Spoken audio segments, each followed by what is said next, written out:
Num tempo em que o sol parecia queimar a própria esperança, as terras de Israel estavam rachadas e secas. Uma seca devastadora se espalhava como uma praga, transformando rios em trilhas de poeira e carregando um vento que soava como um lamento. O silêncio da fome pesava sobre cada casa, cada família. Em meio a esse cenário de desolação, na pequena cidade de Sarepta, uma mulher caminhava com passos lentos e cansados. Seu rosto marcado pela angústia e seus olhos, fundos de preocupação, contavam a história de dias sem alívio. Em suas mãos, ela segurava tudo o que restava entre ela e a morte. Um punhado de farinha e um pingo de azeite. Era o fim. Ou assim ela pensava. De repente, uma figura surgiu na estrada poeirenta. Era um homem envolto num manto gasto, mas cujos passos eram firmes e o olhar sereno. Era o profeta Elias, guiado até ali pela mão de Deus. Ele parou diante da viúva, e sua voz, embora calma, carregava uma autoridade divina. Mulher, por favor, traga-me um pouco de água para que eu possa beber. Mesmo com o pouco que tinha, o instinto de hospitalidade falou mais alto. Ela se virou para buscar a água, mas a voz do profeta a deteve novamente. E se puder, traga-me também um pedaço de pão. Foi nesse momento que a frágil barreira de sua compostura se quebrou. Ela parou, virou-se para ele e sua voz tremeu ao confessar sua realidade brutal. Tão certo como vive o Senhor teu Deus, eu não tenho um único pedaço de pão.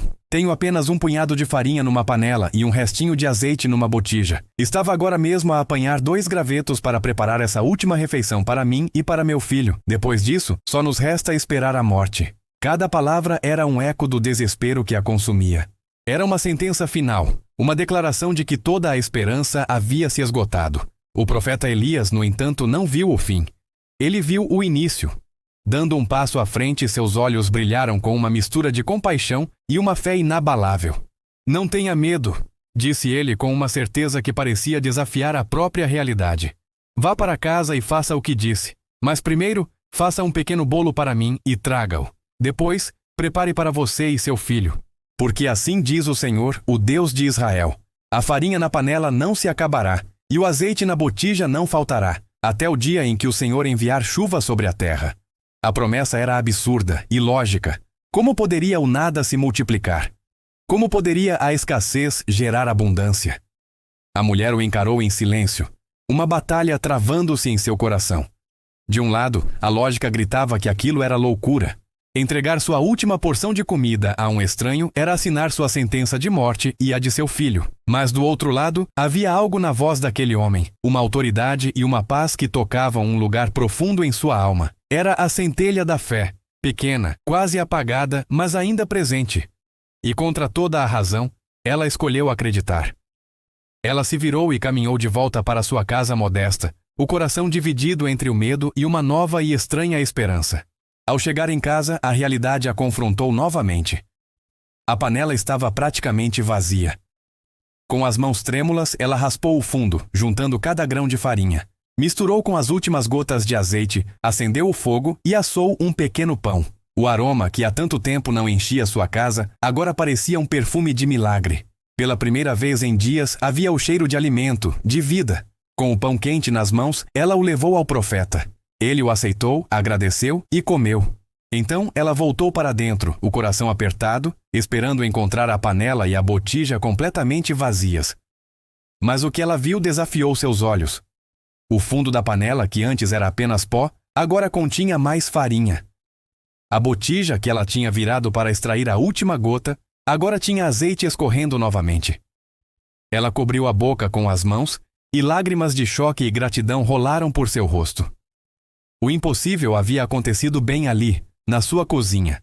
Deus havia transformado o seu pouco em suficiente.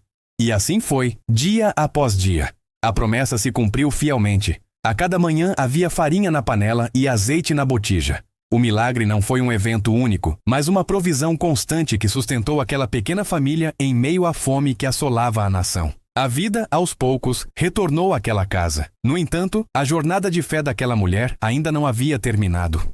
Quando a paz parecia ter finalmente se instalado, uma nova tragédia a atingiu com uma força avassaladora. Seu filho, a razão de sua luta, adoeceu gravemente e em pouco tempo parou de respirar. Ele estava morto. O grito da mãe ecoou pela casa. Uma mistura de dor e acusação. Ela correu até Elias, o desespero transformado em raiva. O que eu te fiz, homem de Deus? Vieste aqui para me lembrar dos meus pecados e matar o meu filho? A dor era tão intensa que a fé que a sustentara parecia ter se despedaçado. O milagre da provisão agora parecia uma cruel ironia diante da perda de seu bem mais precioso. Elias, com o rosto sério e o coração pesado, não respondeu à acusação. Sua voz era quase um sussurro. Dá-me o teu filho. Ele tomou o menino inerte dos braços da mãe e subiu ao quarto onde estava hospedado. Colocou-o sobre sua própria cama e ali, sozinho com Deus, ele se estendeu sobre o corpo da criança 3 vezes, clamando com toda a força de sua alma. Senhor, meu Deus, rogo-te, faz com que a vida deste menino volte a ele. O silêncio no quarto era absoluto, quebrado apenas pelo som do vento lá fora. A chama da lamparina tremeluzia, como se também prendesse a respiração. Então, um som quase imperceptível. Um suspiro. O peito do menino se ergueu uma vez, depois outra. Seus olhos se abriram confusos, mas vivos. Um sorriso de alívio e gratidão iluminou o rosto de Elias enquanto as lágrimas desciam. Ele pegou o menino nos braços, sentindo o calor de seu corpo, e desceu as escadas. Ao pé da escada, a mãe esperava, consumida pela angústia. Elias olhou para ela e disse as palavras que mudariam tudo para sempre. Olha, o teu filho vive. Ao ver o filho vivo e são em seus braços, a mulher caiu de joelhos. As mãos que antes seguravam o último punhado de farinha agora estavam erguidas em adoração. O coração, que antes estava cheio de medo e depois de amargura, agora transbordava de uma fé purificada pelo fogo da provação. Olhando para o profeta, ela declarou com uma convicção inabalável. Agora eu sei que tu és um homem de Deus e que a palavra do Senhor na tua boca é a verdade. Ela não apenas acreditava no milagre, ela conhecia o Deus dos milagres. Essa história nos ensina uma lição poderosa. Mesmo quando tudo parece perdido, quando nossos recursos são apenas um punhado de farinha e um pouco de azeite, a nossa disposição de confiar e obedecer a Deus abre a porta para o impossível. Deus não precisa de nossa abundância. Ele só precisa do nosso pouco, oferecido com um coração disposto. A fé daquela viúva, primeiro para dar o que não tinha e depois para crer na ressurreição, nos mostra que a provisão e o poder de Deus vão muito além da nossa compreensão. Ele pode sustentar e pode restaurar. Que possamos ter a coragem de entregar a Ele o nosso pouco e testemunhar sua multiplicação em nossas vidas. Muito obrigado por assistir até aqui. Se essa mensagem tocou seu coração, deixe seu like, compartilhe com alguém que precise ouvir e não se esqueça de se inscrever no canal para mais histórias de fé e esperança.